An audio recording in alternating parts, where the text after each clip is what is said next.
Welcome back to the Muzzle Blast Podcast, the official podcast of the National Muzzleloading Rifle Association. This week we're joined by NMLRA member Rick Weber. If you follow us on social media quite a bit, we share a lot of Rick's photographs. Rick has a beautiful collection of original Blackpowder firearms, and he takes some great pictures of them, which really makes my job a lot easier. So it's always nice to have... Rick is a big numbers guy when it comes to Blackpowder. He's done a lot of work to figure out the ballistics.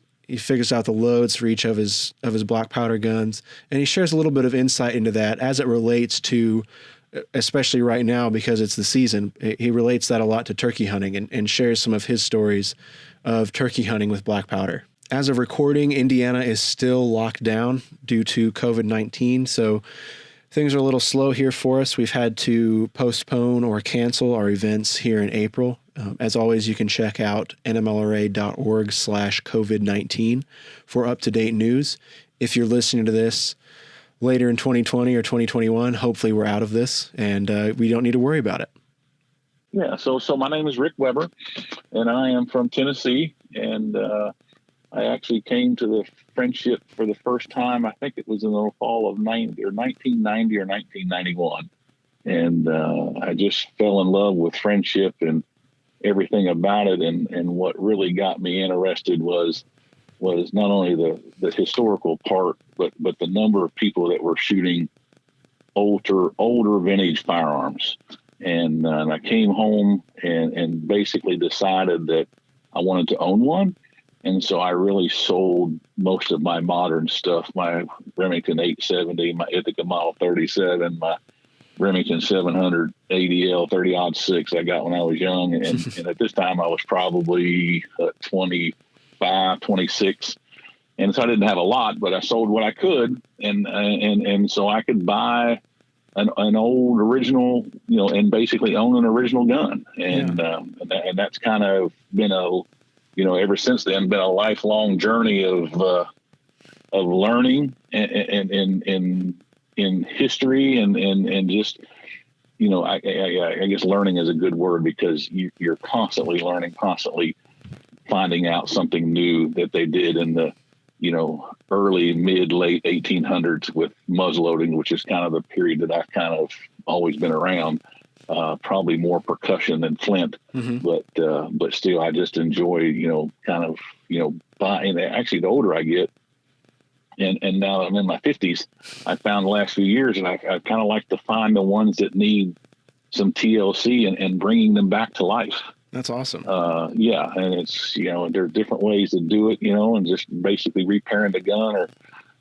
The under ribs off, so you resolder it on, and you go through the whole process of, disassembling the gun if it's bad enough, and basically restore it from the color case hardening to the rust browning solutions. It can go on and on. Oh yeah. But that's very rewarding to me to kind of, and I like make my own bullet molds, so hopefully I like bullets more than round balls. But I mean, if I can for rifles and so to bring back a gun, restore it, make a bullet mold, fits, go out and shoot it, harvest an animal or something like that, and reap the rewards of that, and having dinner, with something you shot, to me is kind of, a lot of self-satisfaction. Yeah. Do you remember what the gun you bought was after you sold a lot of your modern guns in the 90s there?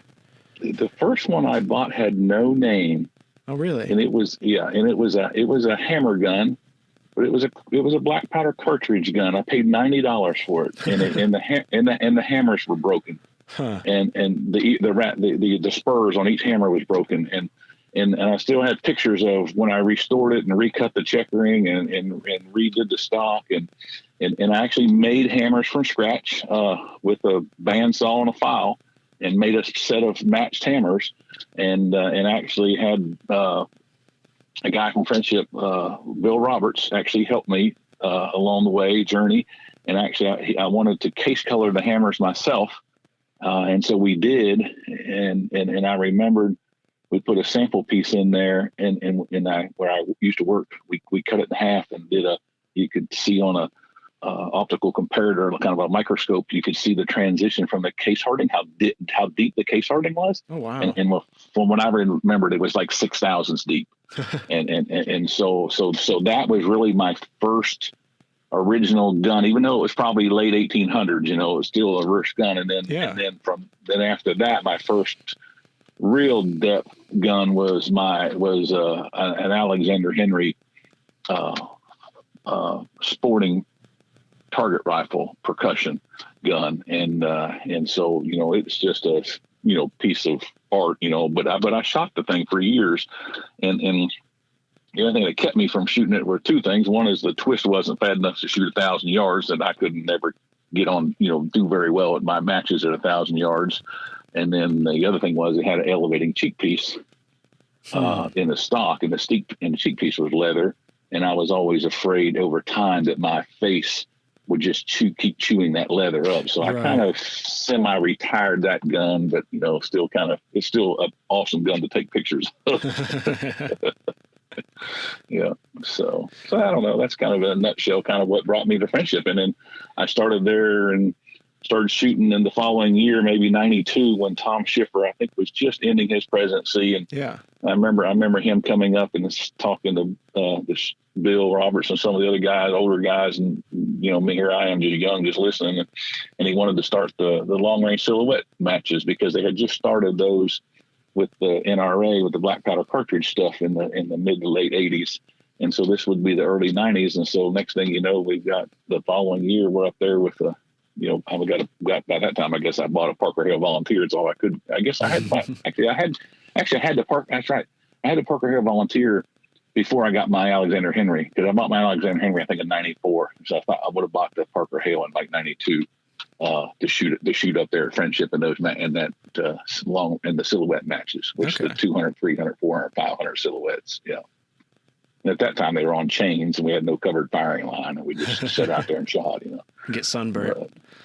Exactly. Yeah, exactly. So it's a little off topic, but in a way I think it's kind of on topic too. But you mentioned there just briefly that you were shooting muzzleloaders out to 1,000 yards. Could you talk to us about that just a little bit? Because a lot of people think of a muzzleloader, and even an original muzzleloader. I mean, the accuracy a lot of people think is sub 200 yards, sub 100 yards. Yeah, but it's I just kind of fell into it with the group out of Friendship with Tom Schiffer and Bill Roberts, and especially those two. And I guess Tom Schiffer knew that, from historically that Whitworth did his experiments in England in early 1850s and finished them up like 1854. And basically took the same, 530 grain bullet that was in the infield, and the 70 grains of powder, 2¼ grams, and basically made the fast twist. And they were shooting 1,000 yards in the 1850s, 1860s with these new small bore rifles, they called them back then. And so Tom knew that Bill had some, and wanted to play that game. And so this kind of, that British target rifle game prior to the Creedmoor of 1874. So the British were very big into that, even a volunteer movement, they called it, over in Britain in the 1860s, getting the civilian population to shoot. And so Tom knew that, and so he asked Bill if we wanted to start the NRA. Well, 1,000 yards, Friendship, our range only goes to 500. Yeah. So after we shot there and we kind of saw some interest from people that had the volunteer rifles or had original Whitworths, and we started seeing more and more Whitworths come out of the closet from guys from Friendship that had them, or maybe potential new shooters. And so after about 5 years, we said we need to stretch these out to 1,000 yards, because that was really what they shot 100 some years ago. And so my home range, or where I live in East Tennessee, the range I belong to at Oak Ridge. And so I went to them, the board, and told them what I wanted to do a kind of a historical match with muzzleloaders.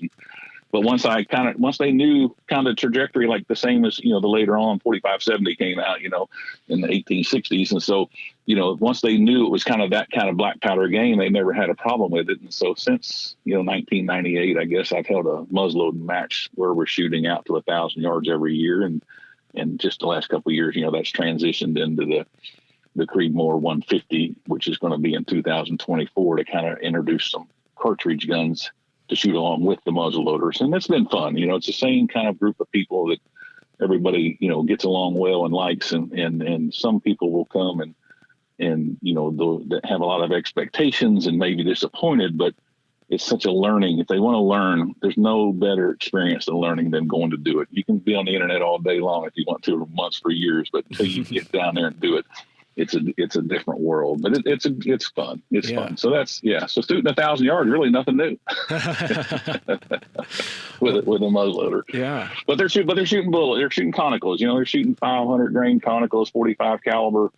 70 grain, 80 grains of powder, 90 grains of powder, somewhere in there, the muzzleloader, and you're just basically, the bullets got a vernier sight in the back, and the bullet's coming out of there at about a 4-degree angle, and it reaches a height of trajectory of about 50 feet at about 650 yards, and then it's coming back down. But I can tell you, if you're in the pits at 1,000 yards and a bullet's coming through the target, and the frame holders are 2x4s. Mm-hmm. If a wind is blowing and a bullet hits a 2x4, it'll go through the 3.5 inches of 2x4 and hit the bank 50 yards behind it, like the 2x4 wasn't even there. Wow. It's just tremendous energy. The bullet, I'm a heavy bullet guy, obviously, but bullets kind of just they retain that mass or that energy downrange. Yeah. And you got to deal with a little bit of a trajectory, no matter what. But other than that, I would not want to be hit by one. So that's kind of So that's kind of how we went from friendship shooting 500 yards to 1,000, and in the late 90s, and then continue today. And then there's other aspects that have done the same thing. The international group shooting, every other year. They've come right after I started Oak Ridge. They did the same thing with shooting long range, and so that's out there. And you've seen other. And obviously the Blackpowder cartridge, one thing about it is when you think muzzleloading 1,000 yards, there wasn't much of that done in America. Most American stuff was round ball, probably because the British were decades ahead of us in their economy, right? Than what we were. And so they were more advanced, I think, and we caught up after the Civil War, but I think they were, so most of our early Americana stuff is round ball stuff. And then some, bullet guns were being made in the late 1800s, but nothing like the British. And then after the first international match, Creedmoor of 1874, when up in New York, when the Americans invited the British muzzleloaders over, and the Americans won. You could almost say that's the date that ended muzzleloading. That's kind of the shot heard around the world there. Kind of pushed us. Because there were 10,000 people they shipped into New York to come to watch this event, and the British were already shooting at Wimbledon, which is where they play tennis now. There was the range there, and then Dolly Mount and some of the other ranges they would shoot at, annually, and had matches going on for years. And then, like I said, the Americans kind of did their own thing. And when the cartridge came out, and Sharps, obviously, Sharps and Rolling Block were the two big ones at that time, and invited the British breechloaders or muzzleloaders over with all of them had Rigby rifling, or Rigby match rifles, and John Rigby. And the Americans won. And I kind of use that date as the end of really modern muzzleloading, or historical muzzleloading as we know it. Yeah. Well, you post a lot of photos, and I really appreciate it because it makes my job a little easier. But you post a lot of photos to the social media of some of your nice guns. I try to. One of the sets was a few weeks back, and you were out bird hunting with some black powder rifle, some black powder there. And could you tell us about that a little bit? Well, a friend of mine lives here in Tennessee, Harold Wade, who's a member at Friendship, many, many years. We've shot together, and unfortunately, when you start, finding some nice antique British guns, and some of them, not all of them are rifles, and some of them are really nice muzzleloading shotguns and double barrel shotguns, and whether you need to restore them or not, but I kind of like that part of it. But not all of them have been restored. But what happened with Harold and I is we said, it's crazy. We got these nice guns and they're just sitting in the closet, because one thing about Friendship, I've always saying is that, there's still even today, there's still a lot of original guns up there being shot. And I've seen more and more, probably in recent years, in the sporting clays arena up there at Friendship, those guys will shoot original double flints or original percussion guns, and I'll take mine, Harold takes his. But we decided, hey, we like to hunt, so we go to a preserve every year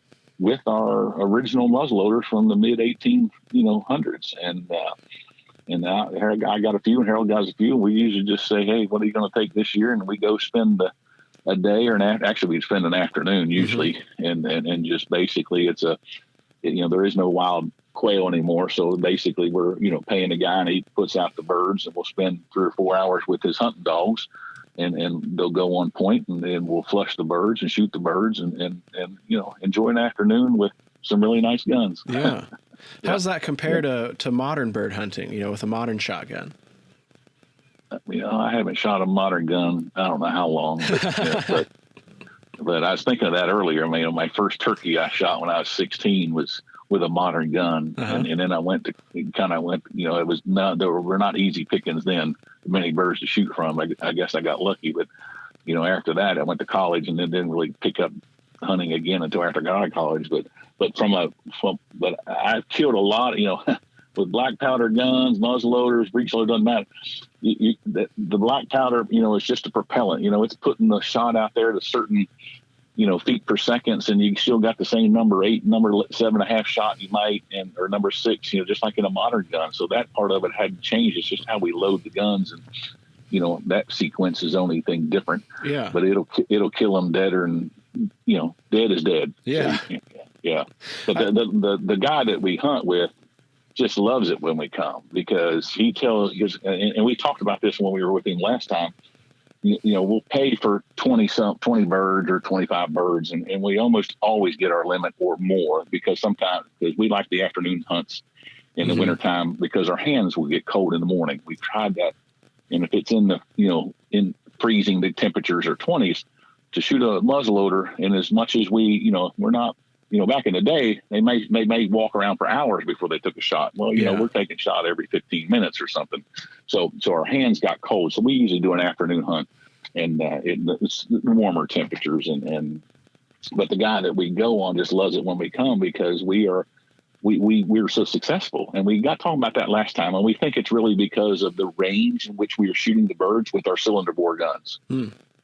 Yeah. And Harold and I are, neither one of us would say we're good shotgun shooters. We're just like any other average guy. Yeah. But you load the gun with, we do like Friendship. We use individual containers. We don't load powder out of a flask, when we're hunting. And the biggest concern is safety, about making sure that if you only shoot one barrel, be sure to put the left barrel down on half cock instead of leaving it on full cock, because we have both had that happen, and then realized it when we were loading, because you're thinking about loading and going, and trying to reload while we're out there a field. So so that's fun. Yeah.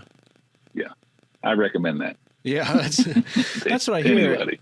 I think when it comes to hunting, a lot of people, they get into inlines. They don't necessarily, which is great. If you're using a muzzleloader, that's all I care about. But it's taking the step back, and kind of the traditional side of things can be seen as a hurdle. And I've talked to a few people that have done a lot of bird hunting with their muzzleloading shotguns, and they don't feel handicapped at all with it. No, I don't see how, unless you were just knew that the animal was going to be 30 yards farther than what they are, with you. But if you're flushing an animal, he's practically right at your feet, when the thing flushes. So I don't see handicap with a muzzleloader. I went pheasant hunting with a good friend of mine, Art Fleener, and Brent Danielson out in Iowa a couple of years ago, invited me out there to go pheasant hunting. I bet we walked 10 miles a day. Oof. And we did not even, in a lot of CRP lands, and they had dogs, and none of us limited birds of 3 in any of the 3 days we hunted. Wow. But I again took an original single barrel muzzleloader, and that's what I wanted to hunt with. And that's what I killed my birds with. But they would swap. They had modern gun one day or something, then a breech loading double barrel Damascus black powder cartridge gun the next day. But we all shot birds. I mean, but we couldn't, like you say, we couldn't tell any difference. Yeah. That's great. Yeah. So you mentioned as we were planning to do this call here, you mentioned that you're not getting as much turkey hunting done right now that you'd like to with COVID-19, but I still wanted to have you on to talk about that some. Yeah, that's okay. Yeah, I mean, I'm still working. My employment is one of the required. We are the pharmacy. We still got to send drugs to the people who in need for the medical field. So we haven't stopped. But so typically that's no different than any other year for me. I mean, Okay. I enjoy just hunting, and I enjoy the older I get, I enjoy hunting with original arms, so to speak. And so I've I don't know, probably the last decade or more, I've probably just stuck with just muzzleloaders. And so I wish I could go more, but typically it just seems like it's only going to be Saturday mornings since I'm working. Yeah. And I don't really want to burn my vacation days, and I'd rather save them for the national shoots up at Friendship. But, Yeah. But yeah, it's just like when we go quail hunting. It's the same. I usually use a different gun. I have a kind of a larger bore single barrel gun that I took out to Iowa and that I like to turkey hunt with, and it's just, to me, just a nice piece, and it's kind of easy to tote around, and it throws a lot of lead out there. And but turkeys aren't going to be necessarily that far away. Yeah. When you shoot them anyway, they're not going to be terrible distance. But So what kind of advice would you have for people wanting to set out with their smooth bores or their shotguns and try to bag a turkey this year with their muzzleloader? I don't know why people don't. Right? If you owned a muzzleloader, a smooth bore, why would you not give that a chance? I don't know if maybe it's them versus me. If I go out and I see, like last weekend, I saw some turkeys, I just never could get on them. They were with hens, and I never could call them away from the hens and get close enough. And so be it. But maybe the younger hunter, maybe it's social media, maybe is so worried about making sure they can shoot their turkey, and they think they're limited by the gun. But honestly, I don't see how, because most turkeys are not 70 yards away when you shoot them. They're going to be 20, 30 yards, and there's any shotgun, even an old muzzleloader with a cylinder bore, with number four shot in it, is going to kill a turkey at 30 and 40 yards. And especially if you take a little bit of time and put some 3-foot square pieces of paper at 30 yards, you can literally play with your load, which is what I've done to make sure that my gun, basically my load's regulated. So when I point and shoot, it covers up that whole 3-foot square with nothing but pellets. Okay. And and I actually took my favorite gun, a single barrel, is my 4-bore, and it's a Thomas Turner original, and it weighs just over 8 pounds. It's not a 20-pound gun, so it's a live bird gun. There's no ramrod provision on it, and it never was. And so, but I started out shooting, 3 drams, and then I do a square load. Take a shot dipper. You do say equal amounts of powder, equal amounts of shot. So I kept working my way up with different sheets of paper until 5 grams. And I could see it coming up when I hit 3.5 and like 4 and 4.5 grams. I could see it rising on the tart. I changed paper every time, right. But I could see the group of my shot coming up. And when I got to 5 grams, and basically it's 1 ounce and 7/8 or 2 ounces of shot, it covered up the entire piece of paper. And I just stopped. I'm thinking there's no reason to put any more in it than this. It doesn't do anything. I'm still going to, kill it, anything that's in the, in that shot zone at that distance. And it just, no doubt that a antique gun takes a little bit more tinkering with, kind of those type of things. Yeah. But I don't, it's part of the fun, it's part of the fun to being out there. And like I said, those people that have fortunate enough to own those guns, I don't know why they're scared, put it that way. Why would they be scared to take it out? Well, I think it's maybe feeling that you haven't put in that time yet. They know that they need to put in that time, and maybe don't necessarily want to go out and risk it having not putting out that time. You don't want to wound the bird. Yeah, everybody. That's right. Everybody's close on time. Everybody's critical. Their time's critical, and obviously, if you have a double barrel, if you don't kill in the first shot, you can kill in the second shot. Yeah, you got a little extra going for you there. You got a little bit there, but probably the other thing would be is and obviously a modern smokeless gun or whatever, there's no afterward cleaning involved or anything like that. Right. So, but to me, that's a 5-minute cleanup, Yeah. to get the, And it gives you that. And like you and I, those of us who have done it know it's not a big deal to clean up a muzzleloader. No. It's providing you have the right equipment, the right cleaning jag, the right size patches, everything fits good, that sort of thing. I have learned that with muzzleloaders that it seems like every muzzleloader has its own range rod, its own, I had to make, since I have a lathe and mill, I can make my own, cleaning jags, so each one of them is almost custom to the gun. Right. Yeah. So, but once you get those and you kind of get your kit around, then you're really good to go. Oh yeah. Yeah. Yeah. You just need powder and shot and wads, just like that. And that's, obviously there's plenty of people supplying those. Oh yeah. That you can get. So that's not crazy. But yeah, it's fun. I mean, I don't dress up, I don't dress up primitive looking, right. So I'm in, camo gear just like anybody else, but I typically, like the bird hunt kind of on the move and I'll carry a decoy with me, but a lot of times I won't even use it and try to get the hen mad. But, Jason Day at Friendship taught me that, and he and Bob Wetzer, but I don't shoot out of a blind or anything else. I just kind of try to just stay quiet and stay still. And once you see them, obviously they're going to know you're in that vicinity. So I figure the smartest thing I can do is just be patient and be quiet, Yeah.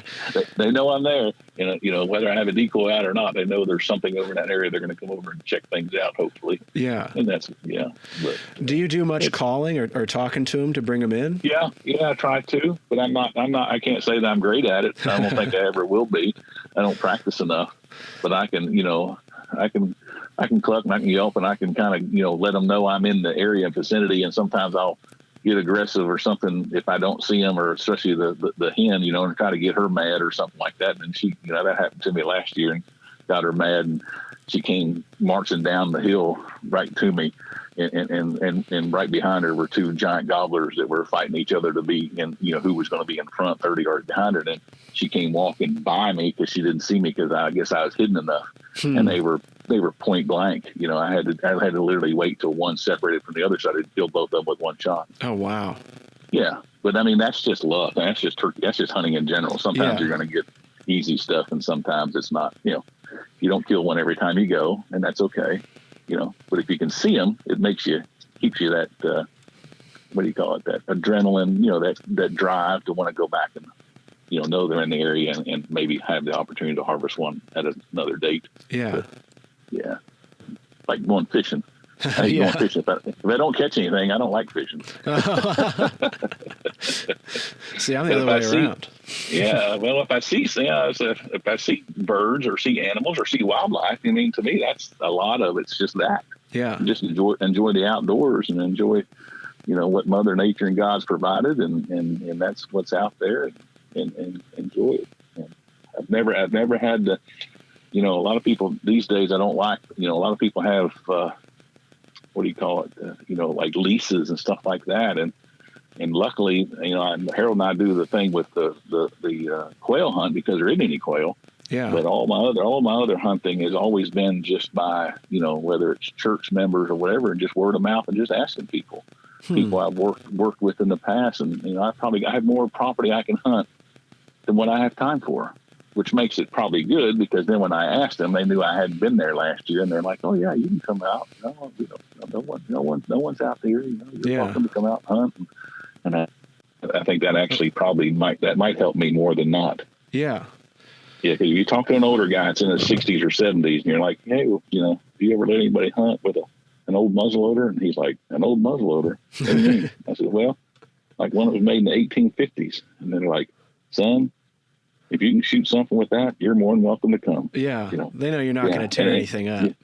Yeah. You're not going to be the guy that's got the what do you call it? The 10-round magazine in his shotgun that wants to come hunt or something, that thinks he needs it. Not, there's people that I'm sure are, but, but I think the older generation appreciates people who appreciate the older stuff. Oh yeah, definitely. Yeah. That's easy. We've got a friend, we've got some woods here that my family does, that we let one guy hunt on just because he takes in an old muzzleloader, and that's fine by us. Yes, exactly. Yeah, I think you're right. I wonder how can we spread that word? How can the NMLRA spread that word? So you wouldn't you'd be surprised what permission you can get to hunt if you tell them you're shooting, like somebody did in the 1840s. Yeah. Or even before then, or just say 1800s. Because I leave it at that. I think at that point you've kind of piqued their interest. They're willing to give you a shot just to get the entertainment out of knowing if you did or didn't. They get to catch up with you if you did or you didn't, and they can kind of talk about it and get to see it some. And that's not something you see every day. Yeah, the guy that we go quail hunting with, he says he uses that all year long to the guys that come in there and quail hunt with, $5,000 Parazzis or something like that, Wow. He says, and of course he doesn't know that, probably some of these muzzleloaders, they're not $200 guns either. No, not at all. But they're not $5,000 guns either. But he says, but they are 1800s technology. And so he uses that all the time with it. He said, I got the 2 muzzleloading guys that come here every year and limit out all the time. And he said, and they're shooting muzzleloaders, and he said the looks on their faces are just like, what? And I was like, yeah. So he loves it when we go. Well, that's great. Yeah. So turkey hunting's fun. I mean, just to, like I say, get out in the woods and have fun, and if you can, different people are in different parts of of their lives, but if you can find a muzzle, there's plenty of reproductions out there. Pedersoli's still in business, thank goodness. Oh yeah, they make some great turkey guns. Yeah, yes, and so there's a lot of used guns still out there. So if somebody has a desire, they can get it done. Oh yeah, definitely. And then they can be part of the Long Hunter Society. There we go. We can lump them in with us and get them in the record book. That'd be all right. That'd be all right. Well, Rick, I don't want to keep you too long. I really appreciate you coming on, and this was great. I'm excited. I know we bounced around a couple of different sections, but hey, that's fine by me. It's nice to keep things moving.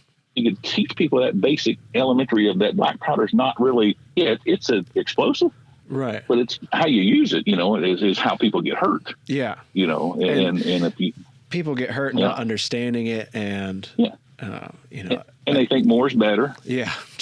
So if 100, and that's human nature. Oh yeah. If 90 grains is good, 100 has to be better.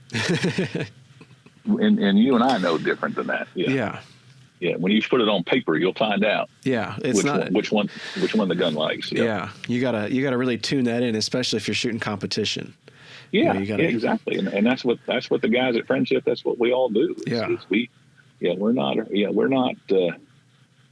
We're more interested. You're right. It's competition as far as challenging yourself to put the bullet in the same hole each time, more than we are to be able to tell somebody, my gun can handle 120 grains. Who cares? Yeah, it's. But, I mean, time and time again for me, whether it's an original 1860 match rifle from whoever, or a Pedersoli Gibbs, or an inline from a modern inline. If I'm shooting a 45, those in a fast twist, and those 500 grain conicals like they did in the 1800s, no matter what gun I get, I always seem to come back to somewhere around 85 grains of black powder. That's just a nice sweet spot. I guess it is with lead conicals, and some 85, 80 to 90, and that's 2F. If you're shooting 3F, it'd be a little less. But And I think when you get over the big boom part of it, your wallet starts to thank you a little bit more as you start taking that powder amount down. Yeah, it's true. You're not burning it too fast. Yeah, but even in those. Yeah, I guess it was Stephen Tucker, the boy that shot the world record a couple of years ago from Tennessee, that I took up the Friendship. Yeah. He and a friend, and we got them shooting their inlines, and let them shoot their inlines. And they were shooting, 2 777 pellets, with 100 grains, with a sabot and a solid copper or copper jacketed bullet. I don't remember which one it was, but it was a copper bullet. I think it was solid. we let them shoot all morning, and especially when they got to 200 yards, they were really struggling to have any sort of a group out there on the target.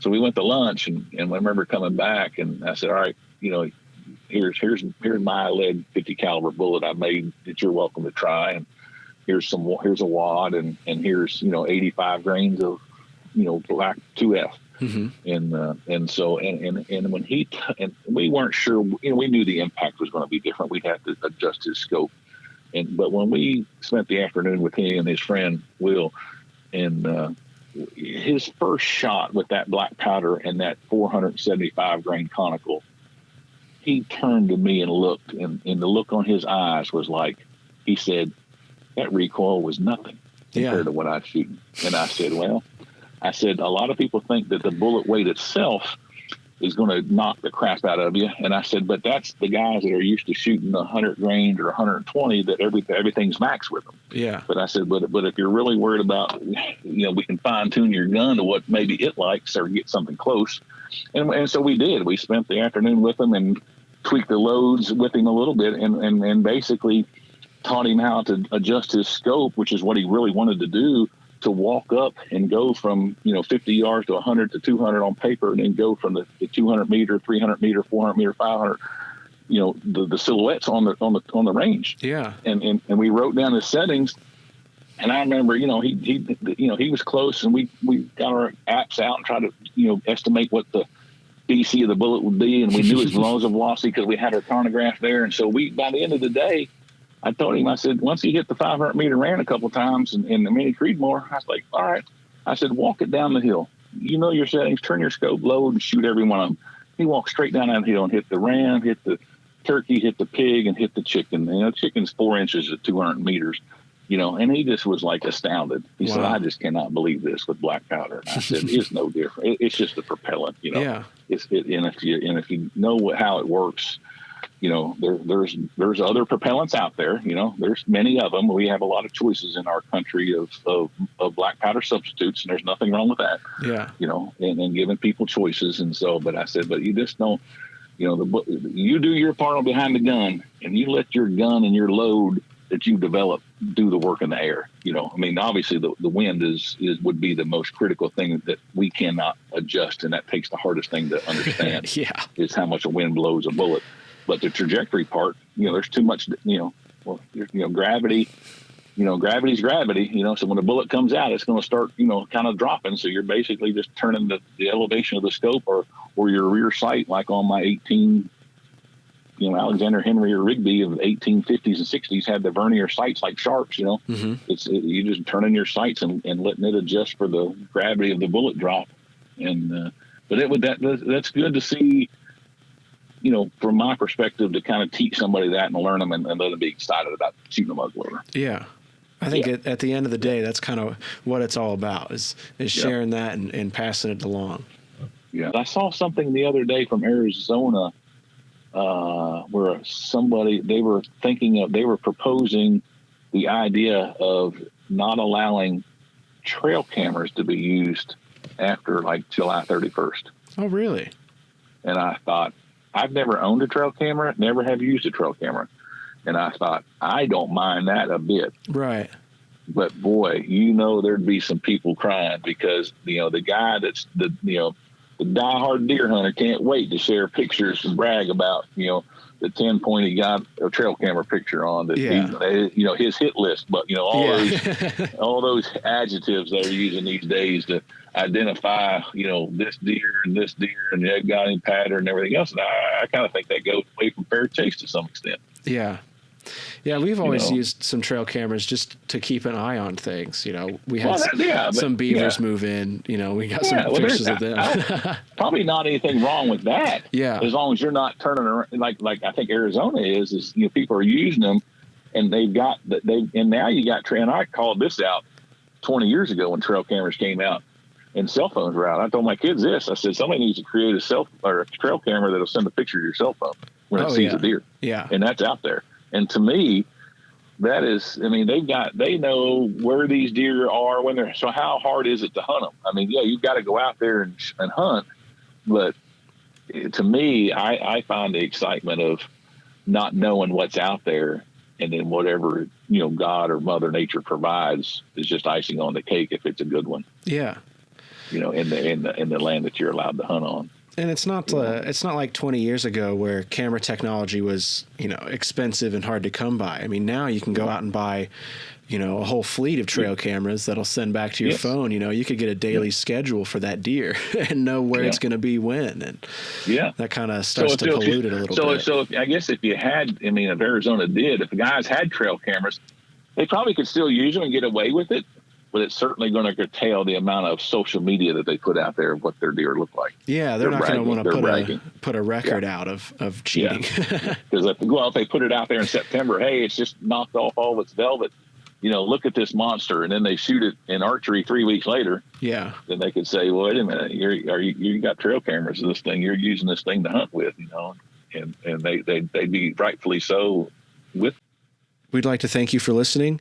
We've tried to up the amount of interviews that we're doing during COVID-19. We're not able to travel to any events or interview anybody in person, so I've been working hard on arranging a lot more of these phone calls to keep things going. If you are enjoying it, please consider rating the podcast on iTunes. That really helps us out and lets us know that people are out there listening. Down in the show notes, we'll also have a link to our NMLRA YouTube channel. We just reached 500 subscribers this past month, which is really exciting for us.